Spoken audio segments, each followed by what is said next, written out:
आदित्येश्वर शरण सिंह देव ने सरगुजा जिले में खेल संबंधित 2 प्रोजेक्ट के क्रियान्वयन को लेकर जिला पंचायत में खेल विभाग के अधिकारियों की बैठक ली। बैठक में खेल संबंधित प्रोजेक्ट के क्रियान्वयन को लेकर चर्चा की गई। जिले में खेल को बढ़ावा देने के लिए खेलो इंडिया के माध्यम से 4.5 करोड़ के इंडोर स्टेडियम की स्वीकृति हुई है।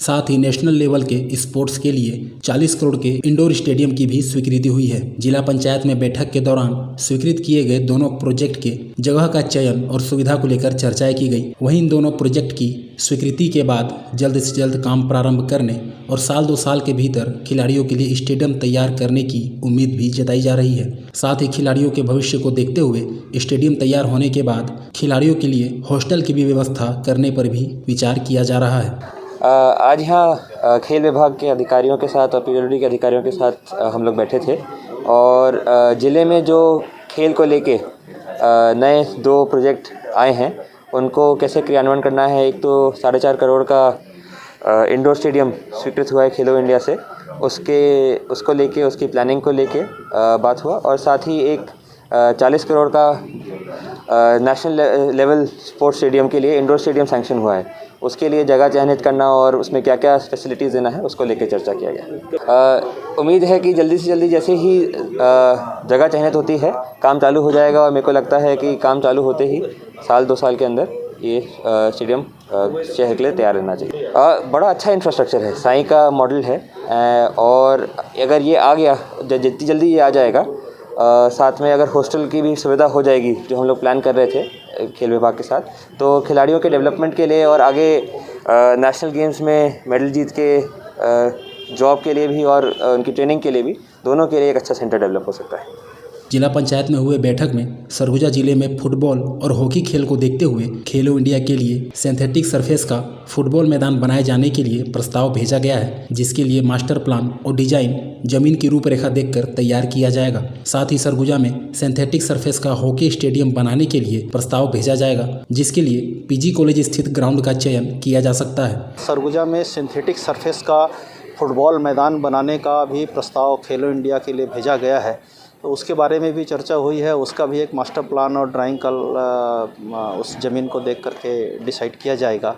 इसके अलावा सरगुजा में ही अपने अंबिकापुर में सिंथेटिक सरफेस का हॉकी स्टेडियम बनाए जाने के बारे में भी चर्चा हुई है और उसके लिए पीजी कॉलेज के ग्राउंड के बारे में कुछ सदस्यों ने जो वहाँ बैठक में उपस्थित थे उन्होंने बताया है, तो उसका भी मास्टर प्लान एक बनाया जाएगा पूरे ग्राउंड का और उसमें भी यदि संभव हुआ तो अन्य प्रशासनिक आवश्यकताओं को छोड़ करके अगर जो ज़मीन बचती है उसमें सिंथेटिक सरफेस का एथलेटिक ट्रैक और सिंथेटिक सरफेस का हॉकी मैदान, इसका भी प्रस्ताव तैयार करके खेलो इंडिया भारत सरकार को भेजने के बारे में आज चर्चा हुई है। सरगुजा में खेल को लेकर प्रस्तावित किए गए प्रोजेक्ट के जरिए खिलाड़ियों को नेशनल लेवल का स्टेडियम तो मिलेगा ही, साथ ही सरगुजा के खिलाड़ी नेशनल और इंटरनेशनल लेवल पर जाकर अपनी खेल का प्रदर्शन कर सकेंगे। अभी जो मीटिंग हुई उस पर हमने सुना कि 4.5 करोड़ का जो इंडोर बास्केटबॉल का जो इंडोर मतलब हॉल के लिए स्वीकृत हुआ है, अगर वो बास्केटबॉल के लिए खेल जैसे हम लोग काफ़ी समय से खिला रहे हैं तो एक इंडिया लेवल का हमको एक मंच मिलेगा और जो अभी तक जो बच्चे खेल रहे थे आउटडोर पे खेल रहे थे तो एक इंडोर मंच मिलने पे क्या है हम भारतीय लेवल तक के खिलाड़ी दे सकते हैं, क्योंकि जो हमारे खिलाड़ी तो ऐसे नेशनल में मेडल जीत ही रहे हैं, पर अगर इस ग्राउंड पे अगर मिलता है इंडोर तो अच्छा से अच्छा हम अपना रिजल्ट दे सकते हैं सरगुजा का। स्वास्थ्य मंत्री टीएस सिंह देव ने शनिवार को अपने एक बयान में कहा कि ब्रिटेन से लौटे लोगों में कोविड का नया स्ट्रेन है या नहीं, ये जेनेटिक टेस्ट के बाद ही पता चलेगा। सिंह देव ने बताया कि कोविड पॉजिटिव लोगों की जांच के लिए सैंपल भेजे गए हैं। वहीं उन्होंने बताया कि देश में केवल 6 स्थानों पर इसकी जांच की सुविधा है। बता दें कि ब्रिटेन में कोरोना वायरस के नए प्रकार के फैलने से दुनिया भर में हड़कंप मचा हुआ है। छत्तीसगढ़ सरकार के सामान्य प्रशासन विभाग ने अंतर्राष्ट्रीय उड़ानों के माध्यम से यूके से छत्तीसगढ़ आने वाले यात्रियों के लिए दिशा निर्देश जारी किए हैं, जिसमें कहा गया है कि यूनाइटेड किंगडम से भारत पहुंचने वाले एवं छत्तीसगढ़ आने वाले यात्रियों के एयरपोर्ट अथवा अन्य मार्ग से राज्य में आने पर देश के एयरपोर्ट पर कराए गए RT-PCR टेस्ट रिपोर्ट की जांच की जाए। इसके साथ ही रिपोर्ट पॉजिटिव होने पर SOP अनुसार संस्थागत क्वारंटाइन कोविड केयर सेंटर या अस्पताल में रखा जाए। जारी निर्देश में फ्लाइट में पॉजिटिव यात्री के कॉन्टैक्ट हेतु निर्धारित SOP अनुसार कार्रवाई करने कहा गया है। रिपोर्ट निगेटिव होने पर यात्रियों को भारत सरकार द्वारा निर्धारित SOP अनुसार स्वयं को 14 दिन तक होम आइसोलेशन में रहने की सलाह देने को कहा गया है। इसके साथ ही प्रतिदिन पालन अनुपालन और फॉलोअप के लिए आवश्यक व्यवस्था सुनिश्चित करने के निर्देश दिए गए हैं। पॉजिटिव जो लोग पाए गए हैं, उदाहरण के लिए कल तक दुर्ग में 3 पॉजिटिव पाए गए थे। जो 34 लोग आए हैं, इनके सैंपल को 6 लेबोरेटरीज हैं देश में। उदाहरण के लिए भुवनेश्वर में है, पुणे में है, हैदराबाद में है, बेंगलोर में है, दिल्ली में है। तो यहाँ अलग अलग क्षेत्र के लोग जिनको जहाँ नज़दीक पड़ता है और जहाँ जिनको हो सकता है अलॉट भी हो जाए कि इन राज्यों के यहाँ भेजिए, इन राज्यों के यहाँ भेजिए, ताकि किसी एक लैब के ऊपर भार ना पड़े। तो वहाँ जाके जेनेटिक सैंपलिंग से पता चलेगा कि वो चेंज आया है कि नहीं। तो वहाँ सैंपल भेजे जा रहे हैं, भेज भी दिए गए हैं।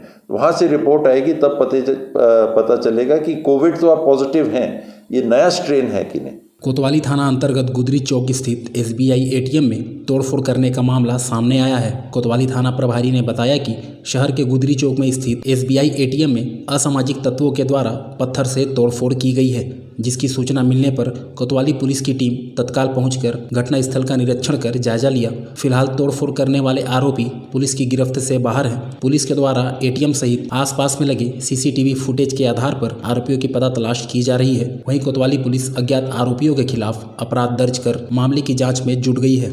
आज सुबह हमारे पुलिस टीम को पता चले कि गुदरी चौक के पास ATM में किसी असामाजिक तत्व द्वारा पत्थर वगैरह से तोड़फोड़ कर दिया गया है। उस संबंध में घटनास्थल का निरीक्षण किया गया, आसपास की CCTV फुटेज को देखा गया, अभी कहीं नहीं दिखा है और इसमें अपराध पंजीबद्ध कर अग्रिम कार्रवाई की जाएगी।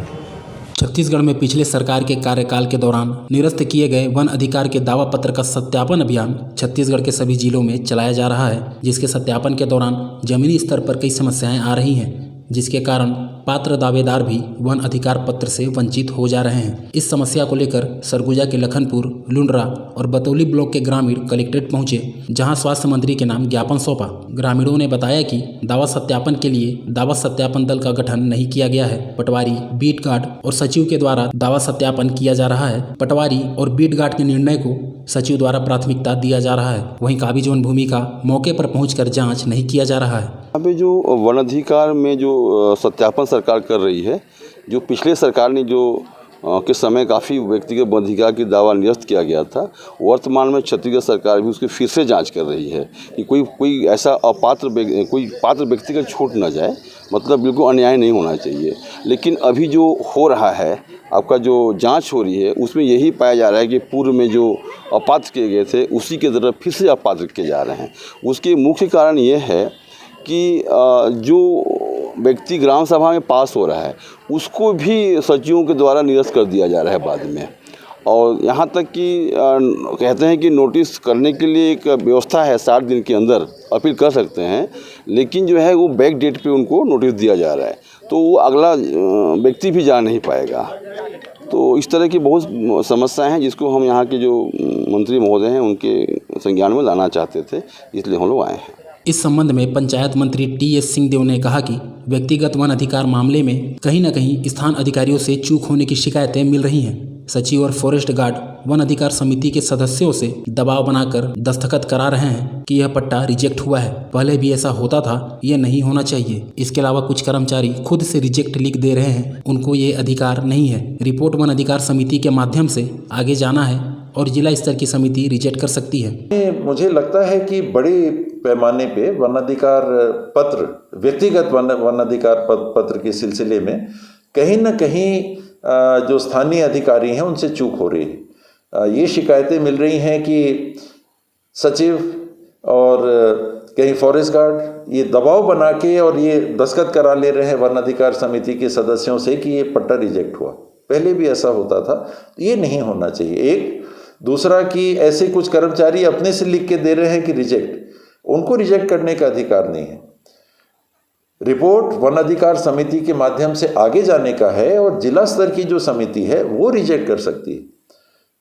जिला स्तर की समिति और ग्राम समिति जो है, इसके बीच की कड़ी SDO लेवल की कमेटी है जिसमें अपील होती है। तो SDO लेवल की समिति भी रिजेक्ट नहीं कर सकती है, वो अपना प्रतिवेदन भेजेगी जिला लेवल की कमेटी को और जिला लेवल कमेटी फिर उसको रिजेक्ट करती है। तो ये जो कार्रवाई कुछ लोग बीच में ही कर दे रहे हैं, जो उनका अधिकार नहीं है। ग्राम सभा भी रिजेक्ट नहीं कर सकती, ग्राम सभा अपना प्रतिवेदन आगे भेज सकती है, एसडीएम समिति जो है वो अपील को सुनेगी और उसका जो मामला है अगर वो सहमत नहीं होते हैं तो जिला लेवल कमेटी को भेजेगा और जिला लेवल कमेटी को ये अधिकार है कि उसको रिजेक्ट करना, कि ये जो आपका आवेदन है ये निरस्त किया जाता है। तो पहले ही जो कार्रवाई कर दी जा रही है ये कानून के, वनाधिकार कानून के खिलाफ है। अगर आपके पास स्वास्थ्य मंत्री टीएस सिंहदेव के पुराने नंबर हैं तो नए साल से आप सीधे ही उन तक अपनी समस्याएं पहुंचा सकते हैं। स्वास्थ्य मंत्री टीएस सिंहदेव अपने पुराने दोनों नंबर 1 तारीख से चालू करने वाले हैं, जिसमें लोग अपनी समस्याएं सीधे उन तक पहुंचा सकेंगे। स्वास्थ्य मंत्री टीएस सिंहदेव ने बताया कि वह 1 तारीख से अपने पुराने दोनों नंबर शुरू करने वाले हैं ताकि जिन लोगों को भी समस्या होती है उन्हें मुझ तक पहुंचने में किसी भी प्रकार की परेशानी का सामना न करना पड़े और वह सीधे ही अपनी समस्या मुझ तक पहुंचा सकें। ये कई जगह से ये बात आई कि लोग कोशिश कर रहे हैं, जो नए काम मिले हैं, जिम्मेदारियां मिली हैं, उसमें असंभव सा हो जा रहा है कि सब कॉल में अटेंड कर पाऊं और नंबर बंद करके भी हल नहीं हो रहा है क्योंकि लोग संपर्क नहीं कर पा रहे जो करना चाह रहे हैं। तो मैंने ये निर्णय लिया है कि 1 तारीख से वो दोनों नंबर 54054 से जो समाप्त होते हैं वो दोनों नंबर चालू करेंगे और किसी को अटेंड करने के लिए रखेंगे। तो जो भी जानकारी आएगी लोगों से, सीधे शायद मैं बात कर पाऊं ना कर पाऊं, लेकिन सबकी जानकारी कम से कम आ जाएगी और जवाब हम लोग उनको दे पाएंगे। यदि मैं रहा उस समय तो मैं प्रयास करके बात भी करूंगा।